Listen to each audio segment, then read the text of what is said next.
Good morning, and thank you all for attending today's webinar entitled Massachusetts Can Win in the New World of Work. My name is J.D. Chesloff. I am President and CEO of the Massachusetts Business Roundtable. For those of you who don't know, we are a public policy organization comprised of CEOs and senior executives from some of the state's largest employers in pursuit of our mission of making Massachusetts a highly desirable place to do business. Today, we'll be releasing and then discussing with an outstanding panel the results of the Roundtable's third annual survey of our members on talent and competitiveness issues. Before we get into that discussion, I want to offer my sincere thanks to McKinsey for being our thought partner on the survey and for helping to lead this effort with us. And of course, to my good friend Jim Rooney and his incredible team at the Boston Chamber for their collaboration on today's webinar and for their ongoing partnership and friendship. Thank you all for helping to contribute to today's event. So for this project, we surveyed more than 50 employers from across the state. We had a focus group with another 40 plus, and then conducted individual interviews with more than 20 others. The top line takeaway: Massachusetts can win in the new world of work. There's a story in the Boston Globe currently posted online, which we will put in the chat, which begins to summarize some of the findings. Two themes emerged as top of mind: the economy and the workforce, not surprisingly. And there were encouraging signs for both. Employers are generally positive about the state, particularly their ability to access world-class talent, which has been our calling card, as we all know, for decades. They cite an ecosystem like nowhere else in the world with a unique combination of people, ideas, and foundational industries. There's much to celebrate, to build upon, and to win. However, warning lights are flashing that we cannot ignore, and we'll discuss all of that today. So let's get into it. First, let me welcome our outstanding panel. First, please join me in welcoming my dear friend and the State Secretary of Labor and Workforce Development, Lauren Jones. Welcome, Lauren. Thank you for being here, Madam Secretary. As many of you know, prior to being appointed Secretary in January, she was Executive Vice President here at the Roundtable, and she has more than 17 years of experience working in local and state government, nonprofits, and the private sector with a particular focus on workforce development. We're thrilled to have you here, Secretary Jones. Next, I want to welcome and thank Kelly Krantz, a Roundtable member who leads talent and HR for Dell Technologies' global sales organization with over 27,000 team members. Her experience at Dell over the past 12 years has spanned talent management, learning, and HR business partner roles. Prior to Dell, Kelly worked with Accenture working in HR strategy, total reward strategy, and over 13 years as a consultant in human performance, organizational design, and business process. Welcome, Kelly. Next, Todd Snopkowski is a Boston Chamber member and the CEO and co-founder of Snap Chef, the premier staffing solution for food service and hospitality, staffing commercial kitchens with qualified and trained workers. Todd founded the company in 2015 with his wife, Daniela, and has been a pioneer in the food industry and leading the charge on workforce development, community building, sustainability, and hunger alleviation for more than three decades. Welcome, Todd. Thrilled to have you. And last but not least, our first presenter, Lucy Perez, a Roundtable member and senior partner at McKinsey. As a former cancer researcher, Lucy works with organizations across the life sciences and healthcare sectors. She co-leads McKinsey's global client service in ESG, and she sponsors McKinsey's Hispanic and Latino network in North America, and in all her spare time, she helps us with this survey. So welcome, Lucy. I'm now going to turn it over to you, Lucy, and her colleague and my friend, Mekhala Krishnan, a partner at McKinsey Global Institute, who will present the survey of the findings. Just for the folks on the webinar, feel free to submit questions through the Q&A feature, and we will get to some questions at the end of the program. So with that, Lucy and Mekhala, take it away. Thanks so much, JD, and thank you to everyone for joining us today. Indeed, it's been such a pleasure to partner with JD and the MBR member companies in what is now a 3-year effort to really understand what's top of mind for Massachusetts employers.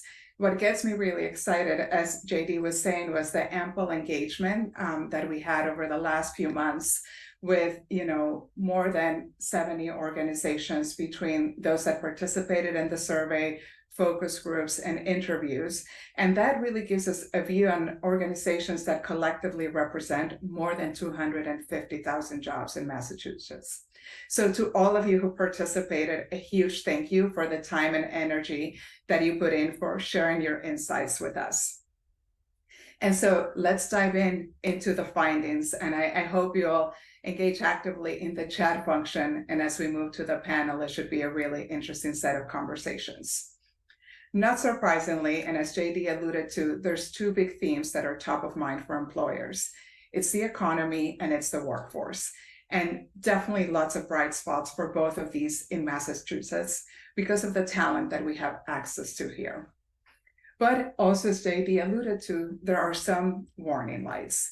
And in particular, we are on one hand comforted by the fact that none of the employers that we spoke to expect to leave Massachusetts in the next year or two, but there are some real challenges that are being faced in terms of accessing the talent and skills needed, recognizing there's some broader structural pressures and costs that need to be addressed. And of course, this then has implications for long-term strategies involving whether to grow in Massachusetts, how to hire remote workers, and what are the implications also for office space. So with all of this, and as you can imagine, some challenges around how to manage a hybrid and intergenerational workforce, this is a topic that ends up triggering quite a bit of discussion and conversation. So as we looked at the facts, right, it really came down to 4 areas that are, we believe, essential to maintain Massachusetts' competitive advantage. And these are the 4 that you see summarized in this slide. First and foremost, it's all about investing in talent. This has been the source of our state's competitiveness and will continue to be so going forward with the right investments. To do so, we need to ensure full alignment between the skills training and the employer needs across the different sectors of the workforce. It is essential that we keep experimenting with this new world of work. It's clear we're not in a stable, steady state yet. And as we do so, to think about what are those policies that can help attract and retain employers and employees to the state. You'll see that as we go through the facts of this research, we've tried to pepper in a few quotes that really bring to life the sentiment of those employers that we had the opportunity to engage with. Let's go ahead and dive into the first topic, investing in talent. And let's start with the basic.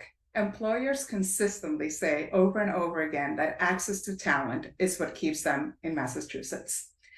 Talent, it is one of the top reasons for staying here. And what has been fascinating to see is the significant growth in terms of the responses to this question as we compare the data from having asked it last year to this year. What you see here is that 69% of survey respondents see the ability to attract and retain diverse and world-class talent in Massachusetts as a key factor that's influencing the decision. And this has grown significantly from when we asked the question last year, where it was only about half of the respondents that were calling this out. And what came through the interviews, and I'll point you to the quote on this page, is that while recognizing that there's some real challenges here in terms of the cost of doing business and the competition for that talent, at the end of the day, the employers recognize that it is more valuable to be here and access this talent.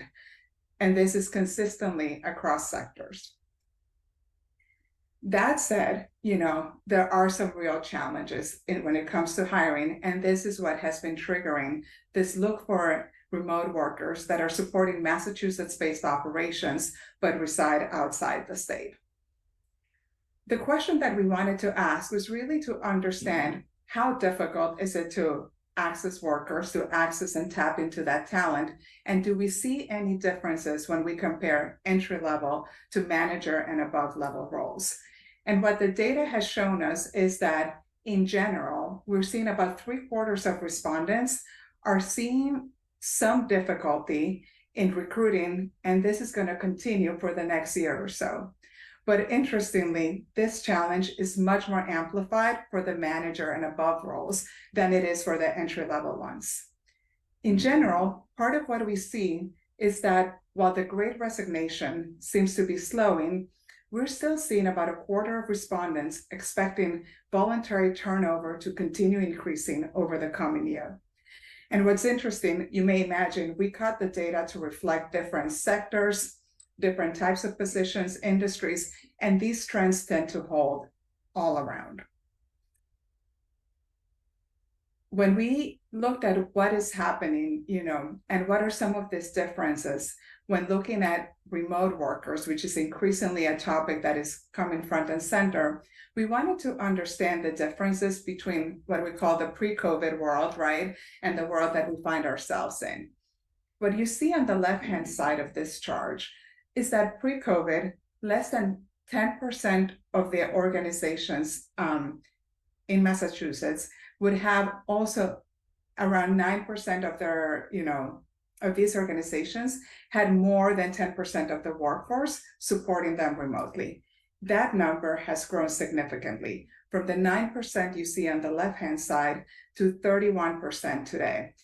So what this means is we are seeing a huge increase in the number of remote workers that are supporting Massachusetts-based operations.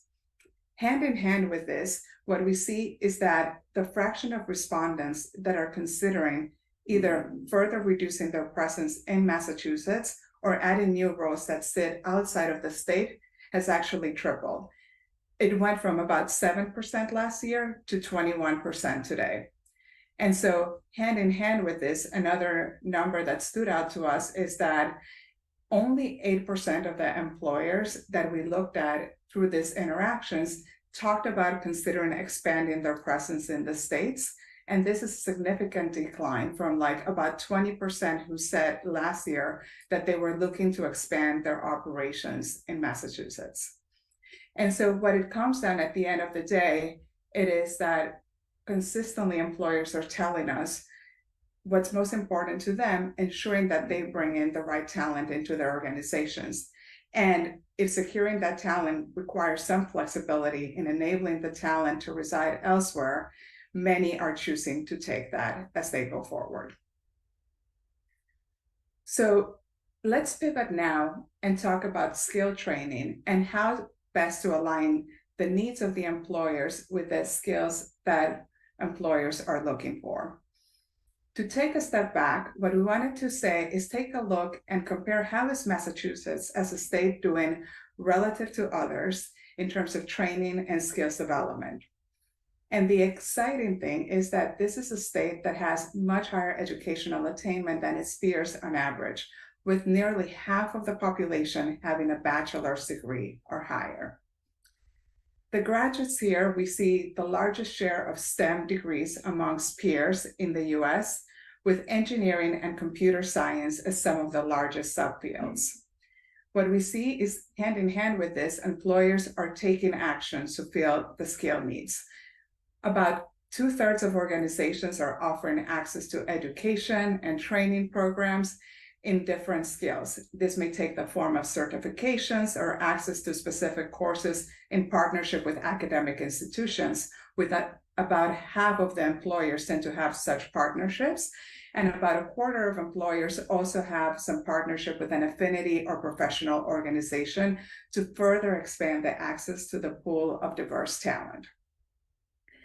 However, hand in hand with that number of initiatives and partnerships that are in place, what we see is that in general, the pace of change and the competition for this talent results in employers still struggling to find the right skills that they need for the roles.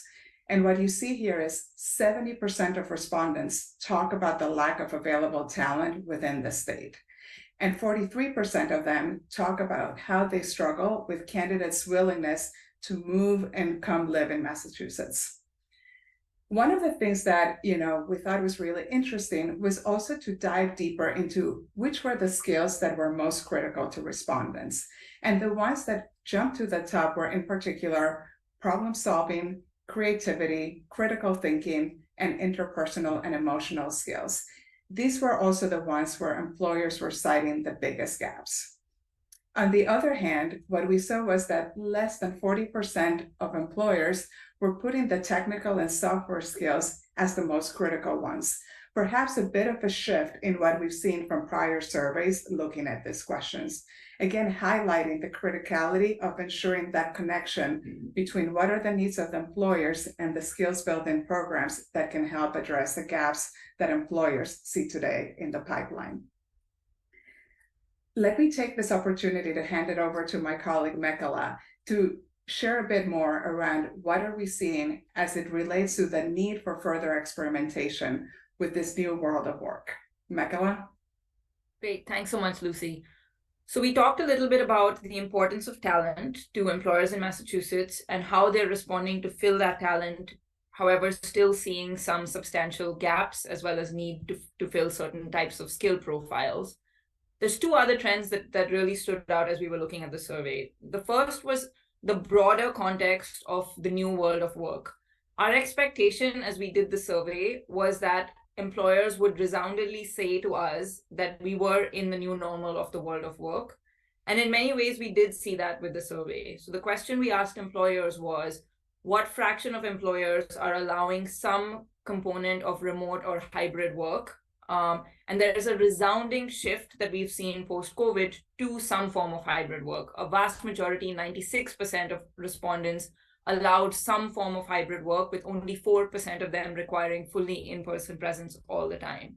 So in one way of looking at this, the implication is we are in the new normal. COVID has fundamentally changed how we think about the world of work. But there was a nuance to that as we surveyed and we talked to employers that on the one hand, while we are in this new normal, it is still in some sense an evolving new normal. And there's various dimensions to that. The first is that while all employers, or while a vast majority of employers allowed some form of hybrid or remote work, the model for that remote work was not consistent at all. As you see on the left side of this chart, some employers allowed in-person presence and were specific about the days where that in-person presence occurred, all the way down to employers allowing hybrid work and being entirely flexible about when that work, what days that work occurred. And so there is no one model, and we saw consistently that employers were experimenting with a whole range of models. The other way that I think this is still an evolving new normal of work is that employers are still struggling to think about how to best make this new model of work. There were employers that were saying that a variety of employees still struggled with the hybrid nature of the workforce, that they were having challenges with creating a corporate culture, a sense of identity and community in a hybrid work model, as well as challenges with apprenticing, skilling, training, particularly new employees coming into the organization in a hybrid world. And so while we are in this new normal, I think the sense we got from employers was that this is still a new normal that is in flux, requiring a whole range of experimentation to get it to work right. Hand in hand with that new normal then comes the whole fundamental question of what happens to real estate. And here too, we found a big change relative to the survey we did last year in terms of real estate footprint. About half of the respondents, 47%, said that they plan to reduce their overall Massachusetts real estate footprint in response to this remote world of work. And that's an acceleration compared to 36% in last year's survey. But there was, again, nuance to this. On the one hand, there were some employers that actually said that they would plan to increase their real estate footprint, and that also had accelerated relative to respondents from last year. And on the other hand, there was also a question mark about, while employers keep their existing real estate footprint, how to best utilize that real estate footprint to allow for collaborative spaces, to create a sense of community, to create a sense of shared mission and purpose when employees were in the workforce. So again, while there was a clear signal towards a reduction in real estate footprint, still questions about how to effectively use that real estate footprint, and some employers saying they actually did plan to increase real estate footprint, again signaling this evolving new normal, not static new normal. And then finally, beyond just the trends of remote and hybrid work, there was a strong sense we got from employers about not just remote work being an open question, but how to manage changing and evolving worker expectations. It was one of the 2 or 3 trends that really stood out as top of mind to employers. 45% of them citing changing worker expectations as a trend that was going to fundamentally impact their organization in the next 1 or 2 years. And you'll see on this slide a whole range of quotes related to that worker expectation. It was questions about how to manage an intergenerational workforce that had everybody from baby boomers on the one hand to Gen Z and millennials on the other hand. Questions about how workers have a sense of purpose and the sense of purpose and mission driving how they choose employers. Questions about how to keep culture alive in this remote work environment. And so a lot of big open questions on employers' minds, not just about managing remote and hybrid work, but managing this world of evolving worker expectations. And so the so what of that for employers in the state was this sense of needing to continue to experiment around how to manage worker expectations and how to make this new world of work. And then lastly, a strong sense across employers about Massachusetts being an exciting place for them to be, particularly because of the talent that exists in this state, as Lucy talked about, but also the need to continue to promote policies that attract and retain employees and employers. One version of that was this question that we asked here. There's a lot of data on this slide, but I'll point you to the two bars that are highlighted with the pink background. We asked employers the question about what are the most critical factors that are impacting their decision to stay in Massachusetts. And we asked them about a whole range of factors, everything from talent, which was the data that Lucy cited on the very left, all the way to things like quality of the education system. The two that I want to call out is the question about cost of living and cost of doing business. These in particular stood out as being important above and beyond talent as influencing employer decisions. About 50% or more employers saying that cost of living and cost of doing business was a critical factor that influenced their decision to stay in the state. And importantly, this becoming a more important factor relative to prior surveys, about a 1.6 to 2x increase in number of respondents saying this matters. And you'll see some quotes at the bottom here where there seems to be this sense about employers both loving the state, loving Boston, loving the access to talent, but also struggling with how to manage cost of living and cost of doing business. So with that, just to flash up this final slide as a summary of the work, there are four main implications that we took away from the survey: the imperative to invest in talent, the imperative to align skills training with specific employer needs, and maybe some counterintuitive results in terms of where the skills gaps were the highest, the need to keep experimenting with the new world of work, and finally, the need to continue to promote policies to attract and retain employers and employees to the state. In each of these four areas, we found substantial bright spots for the state, but also a sense that warning lights are flashing, and now is the time to really focus and double down on how Massachusetts can continue to maintain its competitive advantage. So with that, let me hand back to JD for the next part of our discussion. Thank you.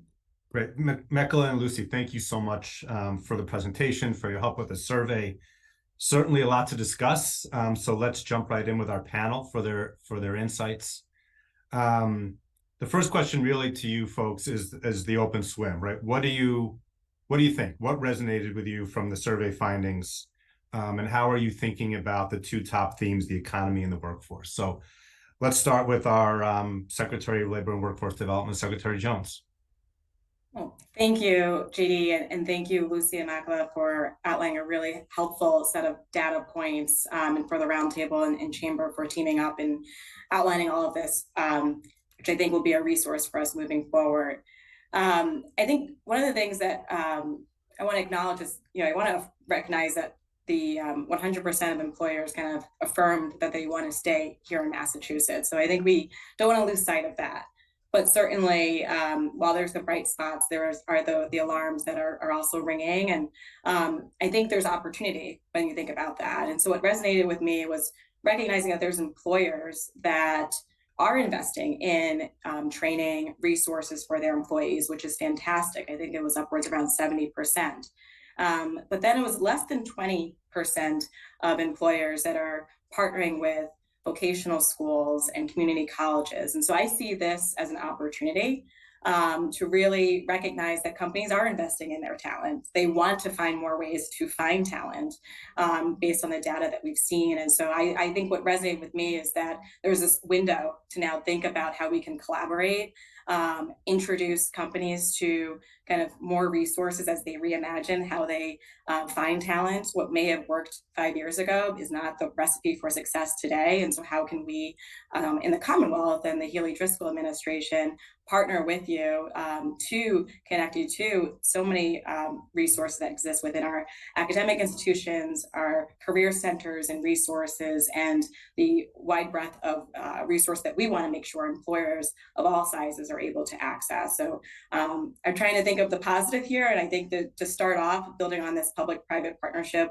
there seems like to be a great opening to do just that, and I look forward to the conversation today to speak to that and many more aspects of the data. Yeah, thank you, Madam Secretary. I remember when you were here, you pushed me all the time on, you said, JD, the talent is here, right? We have it here. We just need to connect it to employers. And so we are very committed to continuing to work with you on that. So thank you for your comments. Todd, what do you think? Well, thank you, JD, Madam Secretary, and everybody for having us on the call. I think this is a great survey. I'm more of a boots on the ground with the industry of hospitality and food service, where we have 600 employees currently, and that's the same as we had last year and back in 2019. What we're seeing is that if we continue the practices of, respect in the workplace, diverse work environments, and training is something that the folks that are coming to us that are entry-level positions in the industry are looking for a foothold. Believe it or not, people do want to work, and we're finding them. The hard part is the how do we get them into apprenticeship programs other than Snap Chef? And we're actually working with Secretary Jones and team and Mass Hire and the others that have these tools that are available for folks that are entry level, upskilling into managerial positions in the hospitality industry.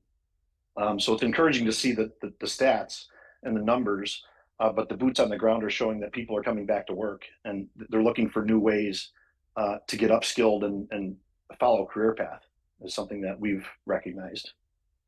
Great, thank you. And yeah, I think what you're doing both internally and with the Secretary and the state is a model and should be replicated. So thank you for all the work you're doing there. Thank you.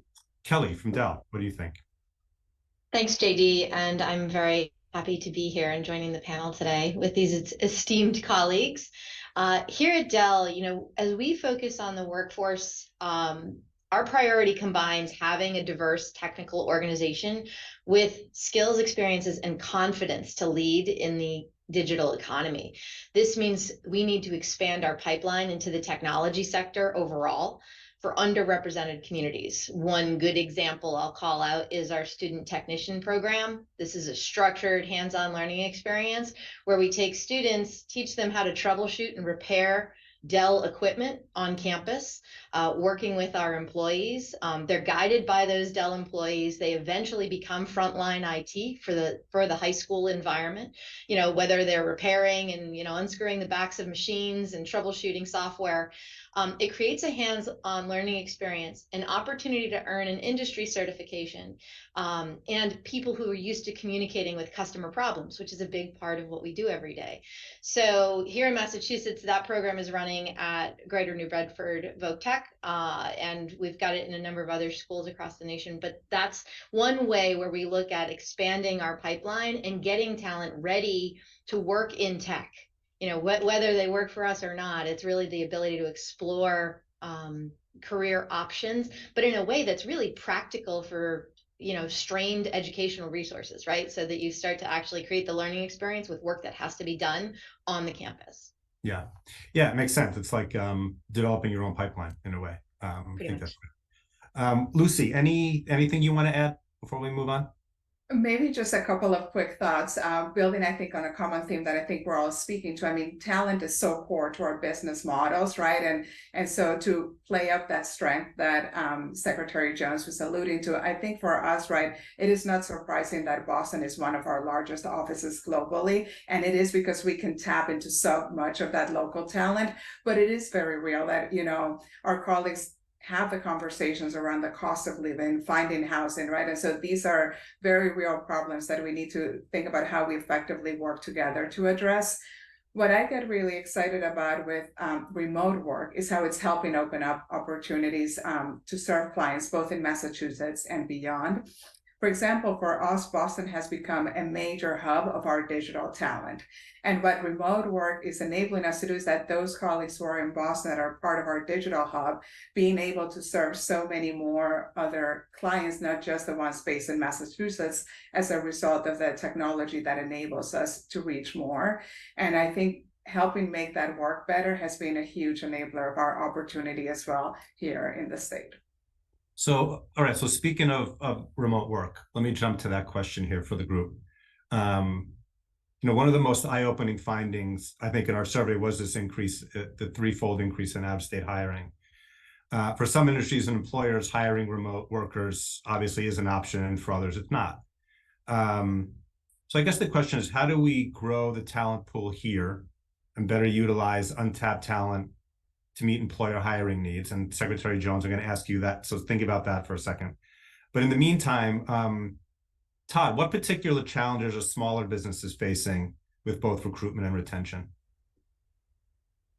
I was at a board meeting with Massachusetts Restaurant Association yesterday, and I'm hearing that there's the front of the house seems to be okay. It's the back of the house. My Snap Chef Culinary, right, is where are all the cooks? Where did the hell go? How can we get them back? And again, it's something that we do 24/7, right? It's recruiting for hospitality and workforce professionals or people that are just looking to get into the industry. We're seeing that the apprentice program that we offer is something that our people are excited about. That they're seeing a career path.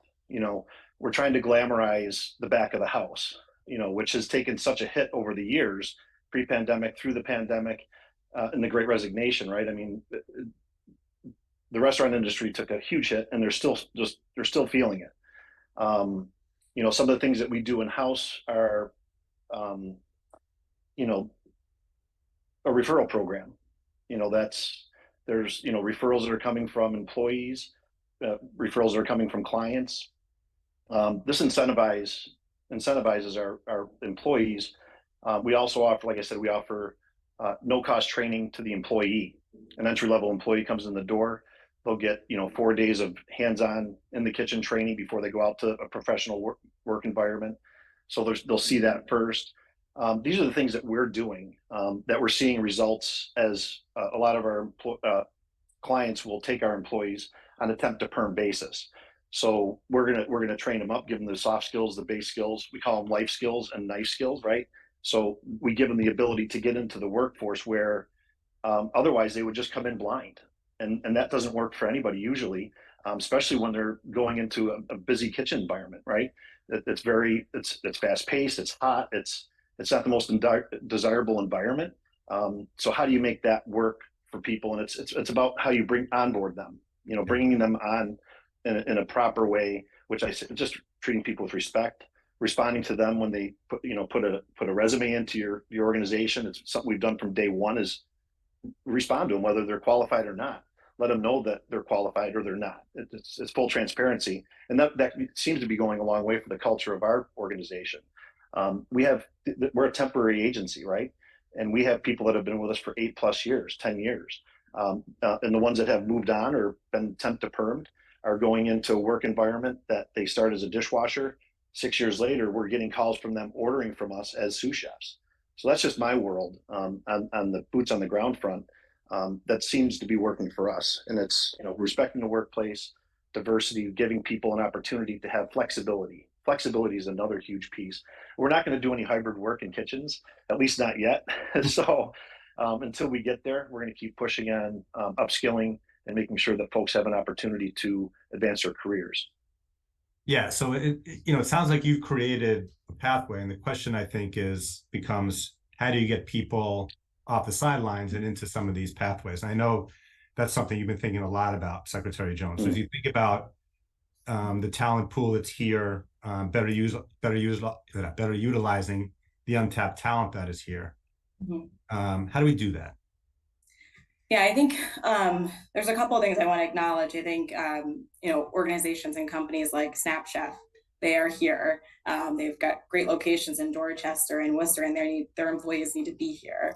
And I think there's an opportunity to think about our high growth industries that need to have people here physically to do the job, and make sure that whether we're looking at those industries or across all industries and the types of occupations and functions that are so critical to our local and regional economies, that we're just making sure we understand the needs of those employers. What are the training skills that they need, so that we can connect them to talent, people that are looking for talent, whether they are tapped or not. That untapped talent is so ripe as well, but really trying to first ask, what are those occupational needs? What are the most in-demand roles? And making sure we're matching, so that we can help to connect people that are right here to the jobs that are also right here. But I think also there's this great opportunity as we think about our untapped talent. We're in such a tight labor market. And so how do we bring more people who have been discouraged or have left the labor market? How do we bring them back in? How do we help to upskill some of the existing talent that we have, but maybe are looking for a greater path into careers like at Snap Chef or Dell or McKinsey? How do we help to provide those pathways? And I think really encouraging the wealth of resources we have today. We're in this unique time with millions of dollars available for workforce development. That's just coming from the state. And so how do we build capacity for proven and effective training models to be able to get untapped talent, the skills, both the soft skills and the hard skills, in an accelerated way, so that they can meet the demands that employers are seeing today, and have employers be part of that, making sure that they're articulating the credentials, the certifications, the skills that they require for the jobs today. And I think that's one piece of it. The other part is continuing to build those partnerships. The example that Dell shared with the New Bedford Vocational Technical School is an awesome way to take rising talent as a direct path to become future tech employees right here in Massachusetts. And if we're able to expose young people of the careers that they can benefit and be a part of in our Commonwealth, then we want to make sure that they're connected at an early age, study here, stay here, pursue career pathways here. But with all of that, we know that we cannot overlook the fact that there's some hard infrastructure challenges that we also need to address as we think about trying to keep that talent in Massachusetts. And so we're having active conversations across the Commonwealth, across the governor's cabinet, and thinking about housing, childcare, transportation, and also reducing some of these barriers that I talked about for providing pathways to employment. Yeah, I'm glad you mentioned the soft skill piece too. So let's talk about that a little bit. And Kelly, I just want to ask you, so it came up in our survey, this notion of soft skills and the importance to employers. The Chamber also did a survey of HR people and talent executives at their members. 86% stated that soft skills are vital in hiring recent college graduates and one of the most important factors in their decision, followed by the technical skills. What are your thoughts on this, on the soft skill piece that the secretary was mentioning? And I know that you're dealing with at Dell as well. It's a great question, and one that I think is interesting when you look at the depth of skills that we do see out in the marketplace. It's like, okay, well, what's the extra? What's the piece that puts people over the edge in terms of having successful careers and engaging? Where we're looking is really in this notion of digital inclusion, right? Equipping people, especially in underrepresented communities, with the technology, the skills, and the services that are really necessary. And it's evolving the programs to be more holistic, to create learning around effective decision-making, communication, leadership skills, really around this notion that we need lifelong learners. Technology skills are changing so rapidly that if I aimed at an agenda in a curriculum today, it would be outdated so quickly that what I need are people who are very capable of doing research, understanding what's next, are curious, are looking for how to continually build skills. Because as an employer, I can't snap a line, teach everybody. By the time we've got everybody there, the line has changed significantly. And so this notion of that, I think that that's what that soft skills comment is getting at, is that we need people who are adaptable, who are agile, but know how to learn as adults and can then move. We've done a few things in addition to just that lifelong learner piece. we've got a program called Develop with Dell. It's an online program and it's free, but it aims to basically round out the learning and get people to be career ready. A lot of times what we'll see is people will finish a degree, whether it's a 2-year or 4-year degree, but there's still a lot of learning to be done. And, we have in-house programs for that, but we've created this online version to blend on-demand and virtual live sessions, both on the technical and the soft skills side, to show what it's like to work in a technical company, right? What it is that we do every day, how things work as teams, and give people a much more real experience with what the work looks like, so that it's not a big shock when we take somebody out of an education environment and drop them into a corporate environment. That's all on the soft skills side. So success in the technology business world, I really do think, is hinging on this lifelong learner, adaptable, but also has an opportunity to really understand how it works, right? What's the ecosystem of teams and people inside of a company like ours? Great, thank you. Question came in from the audience, and Lucy, I'm going to direct this to you because you have an overview of what you're seeing around the country. It talks about, the question's about bias in hiring, right? So the question is, since bias in the hiring process is growing, especially among historically excluded groups, have you been able to measure which employers are implementing inclusive hiring and which groups are most effective? And can you give an example of where that might have been successful? It impacts hiring for mid-career and higher level positions. Thanks for the question, JD, more broadly. And what I would say, while we didn't look at that question specifically, the topic that truly came up throughout consistently the conversations that we had is the recognition of the need for diverse talent. There's a real buy-in for the business case that diverse teams make better decisions, right? And having a diverse team enables multiple sources of values. And what we saw is indeed an increase in the organizations surveyed around putting policies in place, right, and mechanisms that helped enhance the diversity of the talent that they were attracting and retaining and developing inside their organizations. What we heard anecdotally, right, is a range of different initiatives or efforts that were being put in place to help enable that attraction and retention of diverse talent. What we saw is, for example, with several organizations really diversifying the hiring sources, where are they looking for talent? Hand in hand with that is much more of a focus on skills, right? Like, how are these organizations recruiting for skills rather than, for example, degrees, right? That may, also include some bias in the process.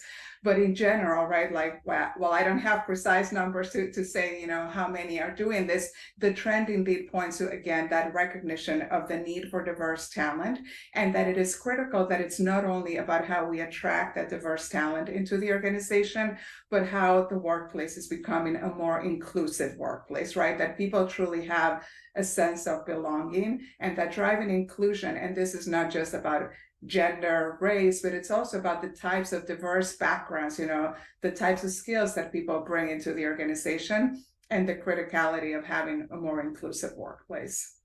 Great, thanks, Lucy. Anyone else want to comment on that before there's another question here? I would just build on Lucy's last point around investing in not only strategies to hire diverse talent, but really cultivating that sense of belonging in the workplace. And that takes training of your supervisors, people that are hiring these individuals and leading organizations. And one thing I've looked at within our toolbox within the state, we have our workforce training fund that employers pay into to help invest in and upskill existing employees. And a proven model that has worked, and we want to make sure more employers can think this way in reskilling and upskilling their employees, is to make sure that supervisors and managers are able to learn and access training to be good supervisors that are embracing and understanding diversity, equity, and inclusion practices and that sense of belonging as a manager, as a supervisor in the workplace. And that's an upskill, that's a new skill that some existing employees may not have, but can certainly benefit from, especially as more employers are investing in strategies to attract a greater and more diverse workplace, but really making sure that we're also investing in the existing talent that will help bring in and support that new wave of individuals and make sure they feel that sense of belonging within the workplace community. Yeah, thank you for that.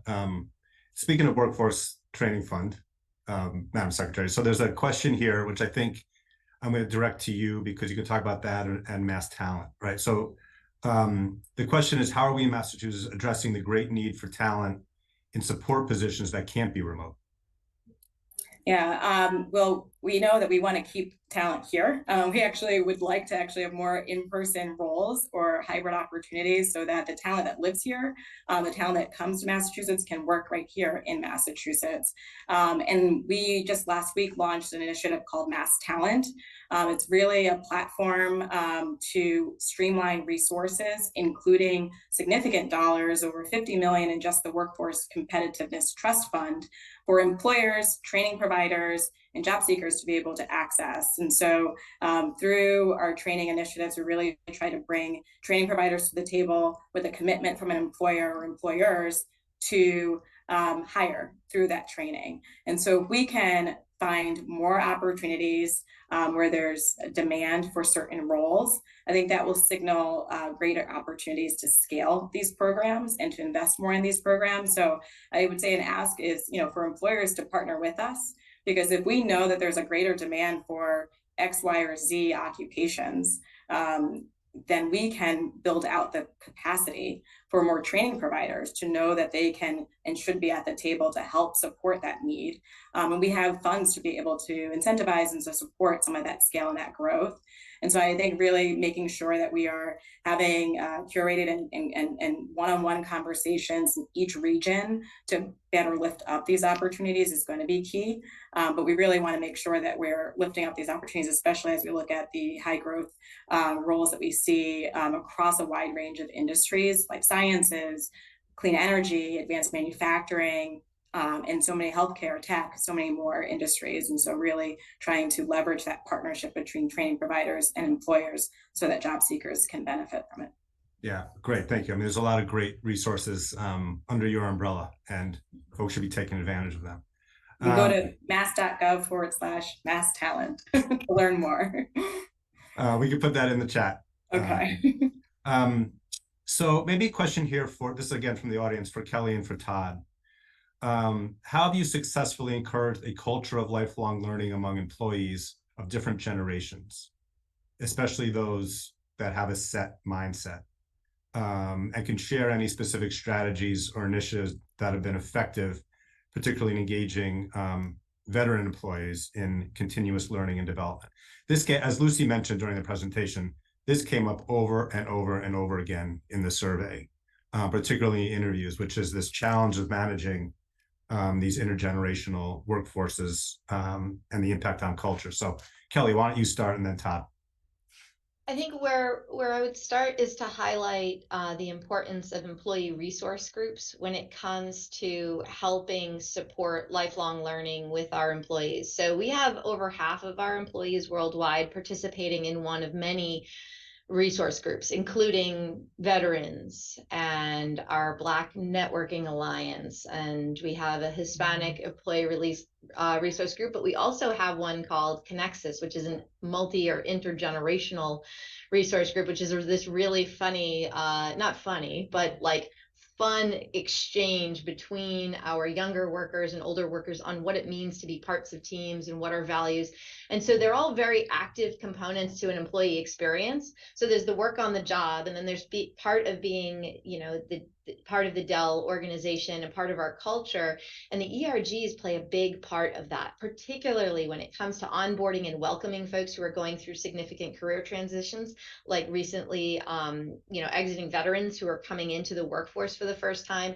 So that's that's important, and it's important because it's very real. It's very employee driven rather than sort of leadership driven or mandated, but instead it's about creating an environment that people want to be part of and where they feel like they've got support and resources. And so what we do is we partner with the ERGs to give them the resources they need, really focused on their particular groups and their needs at those points in time. So I think that that's a big part of creating that inclusion. And on the lifelong learner part, it really does come to one, identifying that during the interviewing process, and then also creating an environment where people feel like they've got room and space to learn and develop themselves. And so that's a lot about having managers being very supportive of individual development and interests. It's a broad base of, access to learning. So people who are in one part of our organization can see opportunities to learn about any other part of our organization. It's not really siloed, it's more open. And that allows folks to kind of navigate and discover things that are interesting to them. And the ERGs are also part of that as well, because it's people from all over the company who are joining around an interest, and it builds that network. Great. Thank you, Kelly. Todd. Kelly, I think to save time, everything she said, one thing that we've done in-house is, the mentor program, right? We're always looking at mentors. My mentors are typically, more experienced than I am. What's really cool is to get a mentor that's younger, right? The younger generation that can actually tell us what they're doing with Snapchat or these tools. It's like, I have no idea what that is. So that we're looking to them to educate us as leadership, so we can go back to our so we can be on the same level as them. We have no idea, my son's 18 and he's on Snapchat. I don't understand that language. I do a little bit more now because I've been looking into it more, but get on their level, understanding the individuals that you have working with you, and really being flexible, being able to change through the pandemic. We had to change the way we did recruiting. We had to had to be remote, and being able to be flexible on the employer side is huge, to the potential employees, whatever generation they come from. As long as they see that we're able to change and meet their needs, we still have to run a business, but we can be on the same level as them and get them into a career path. I think that goes a long way. Yeah. So let me just ask one last question here. There was one of the findings in the survey was a large majority, I think, correct me if I'm wrong, Lucy, I think it was like 79% of respondents expressed some concern about the economy over the next 1 to 2 years, mostly around inflation and potential recession. So as you look out over the next 6 to 12 months, what gives you hope in terms of weathering that, and what are you concerned about? Let's start with you, Lucy. We'll go Lucy, Todd, Kelly, and then wrap it up with Secretary Jones. Yeah, and well, maybe in the spirit of ending on the positive, let me start with what concerns me, because indeed, the last couple of years have shown us quite some real challenges. If we think about the pandemic, right, that we've all gone through, we look at the fact that we have a major war in Europe for the first time in just a matter of decades, something that, many of us had not experienced in our lifetimes, right? And, I think about how last week I was thinking, yay, summer's here, only to then, look at the East Coast and see about the impact that these Canadian fires are having on the East Coast and our ability to be outside and enjoy the summer weather. There's some real challenges, right? And so there's a lot as we think about employers that they have to tend with in thinking about their organizations and how they drive what I would argue is what we all need, which is sustainable and inclusive growth, right? And these three words need to go hand in hand, right? It's not about trade-offs between them. But, what gets me optimistic, right? It is that I know that we are part of a resilient labor market, right? I think about it, the foundation of that growth for an organization is the talent that exists in that organization. And as we said, that's the core competitive differentiator of Massachusetts. So that gets me really excited. I believe, and I look at the trajectory of the state and that ability to attract talent, right, and to work together across the ecosystem of the public, private, and social sector, because we know this is a requirement to get this right as we think about how to align the needs of employers with employees to create the ecosystem that is focused on that sustainable and inclusive growth. And so I think we have a lot of opportunity ahead, and I'm excited for the collaboration that will enable that. Thank you so much, Lucy. Todd. So I think it's encouraging doing Snapshot for 20 years now, training and staffing, and knowing Secretary Jones for almost 10 years now. and her initiatives in workforce development. It's super encouraging to see what's happening out there in the Workforce Training Fund, ARPA funds, training grants. Her initiatives are something I followed for a long time, and now that she's secretary, we're going to see a lot more positive change in this area, and I'm super excited about that. And Undersecretary, she's also Jen James. She's amazing. We've worked with her on a couple different fronts, and it's great to see that type of momentum happening in workforce development. Agreed. Kelly. I would echo both what Lucy and Todd said. I don't have much more to add other than we are very optimistic about our talent and their resilience and our ability to flex and adjust to this ever-changing climate and environment. Great, thank you. And Secretary Jones. Well, first of all, I did not tell Todd to give me so much flattery, so thank you for that. And it's been great to be part of this conversation, having worked with JD, Lucy, Kelly, and Todd over the years, and I hope moving forward as well. I think what gives me some hope is we're only 5-6 months in as an administration, and Governor Healy, Lieutenant Governor Driscoll have built a really awesome team. We are working collaboratively as a team through our workforce skills cabinet, across the governor's cabinet, but we're also extending that team to the business community and a much broader community so that we can lift up Massachusetts. And conversations like today is only going to make our team and your team better.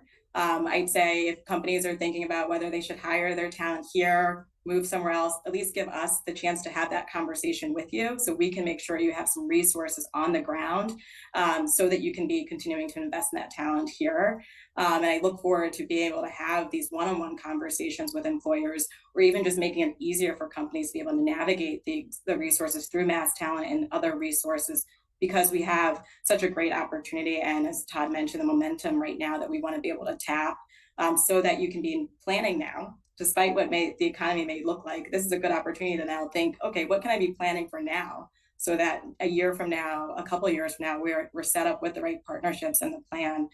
So I'd say let's continue the conversations. Let's work as a team and celebrate that Team Massachusetts so that we can continue to help companies do business here and thrive here.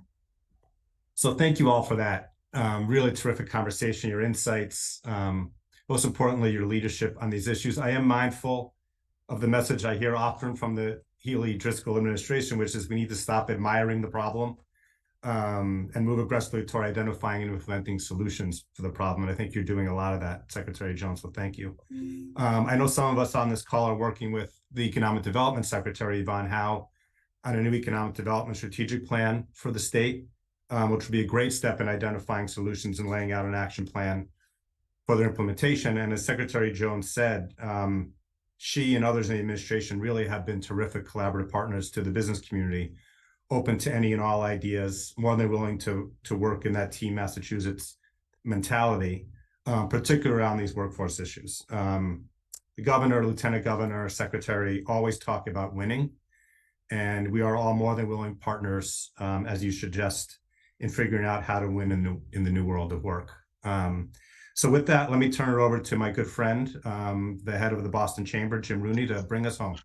All right, thank you, JD, and thank you to a tremendous panel for a energizing conversation. Secretary Jones, Kelly, Lucy, Michaela, and Todd, good to see you.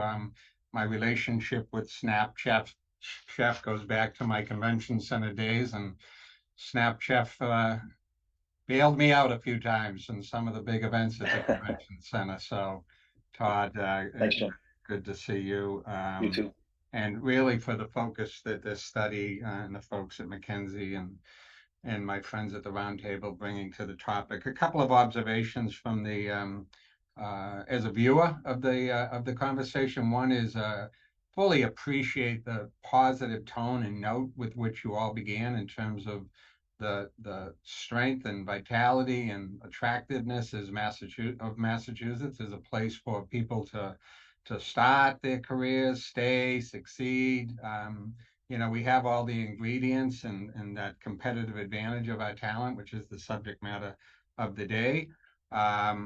But also what that requires is not to fall into the trap of competitive complacency and do what you all did, which is to sort of look at the warning signals and sort of, set a course towards addressing those. Because in the words of the governor and people in the Healy administration, the task is how do we widen the lead, right? How do we sort of keep growing and competing with other states? I was also pleased to hear in the conversation the acknowledgement of those segments of either businesses or industries that do not enjoy the flexibility of a work from home alternative. The data I've read says that across the United States, that's 60 to 70% of people in the workforce. So while we're talking about people that have that flexibility, there's a big component of our workforce and in our key industries. Think bio and people in the labs. Think hospitals and medical providers, and think hospitality and tourism, Todd, and people that are in that economy. So, which speaks to something the secretary said, which is that while this data is very compelling on a broad level, we really need to do a deep dive in terms of industries. And I know that the administration just in the recent weeks talked about the needs of our biotech industry with respect to talent and really looking at the types of jobs and the types of support that we need as a Massachusetts economy to widen the lead in bio. And other industries might need other types of interventions. So I'm sure there's tasks that affect everybody, but there's also uniqueness. Final thing I'd say is that kudos to the person that asked the inclusion and diversity question. We launched a certificate program here at the Chamber 5 years ago that sells out regularly on how to develop a inclusive and belonging environment and culture in your organization. And I would say that, for employers on board, while I know some of you do this within your companies, it is a less inhibiting space to do it as part of a program in which there's other people other than those that just work in your company. And it enables people to find communities. I know that, employee resource groups are very effective, but I think I would complement those by finding offsite types of learning experiences for people as well. So with that, if you want to learn more about this study and anything going on at the Massachusetts Roundtable, go to massroundtable.com, and you'll find JD on there along with this study and other information that you can learn more about that organization. And once again, thank you to the panelists and to our audience for your participation. Signing off.